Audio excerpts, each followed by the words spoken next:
మన చేతిలో ఉన్నది భగవన్నామం, మర్చిపోకండి. నేను మొదట చివర జీవితం అంతా చెప్పే మాట ఇది.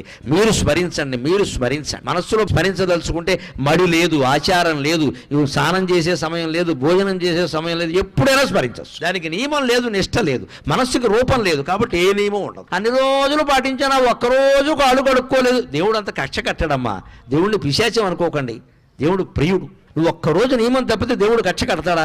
అలా అయితే దేవుడు అవుతాడా? అంతగా మనకు బాధ అనిపించింది అనుకో, అమ్మా ఏదో పొరపాటు చేశానమ్మా అని అమ్మవారి దగ్గర చెబితే క్షమించదా? ఆవిడ తల్లి అండి. భగవంతుడి దగ్గర భయం ఉండకూడదు, ఎప్పుడు హాయిగా చనువు ఉండాలి, ఒళ్ళో కూర్చునేలా ఉండాలి. గద, శంఖం, చక్రం, ఈ ఆయుధాలన్నీ వెనకాల వచ్చాయంటే నువ్వు నారాయణాయ నమః, ఓం నమో నారాయణాయ, ఓం నమః శివాయ, శ్రీమాత్రే నమః ఇలా ఏదో ఒకటి చెప్పిస్తూ ఉంటే సర్వాయుధాలు త్రిశూలం సహా నీ వెనకాల తిరుగుతూ ఉంటాయి. నీ జోలికి ఎవ్వడు రాడు, నీ ఇంటి జోలికి ఎవ్వడు రాడు, నీ భార్యా పిల్లల జోలికి ఎవ్వడు రాడు. వస్తే మటాష్, తిరుగులేదు ఇంకా.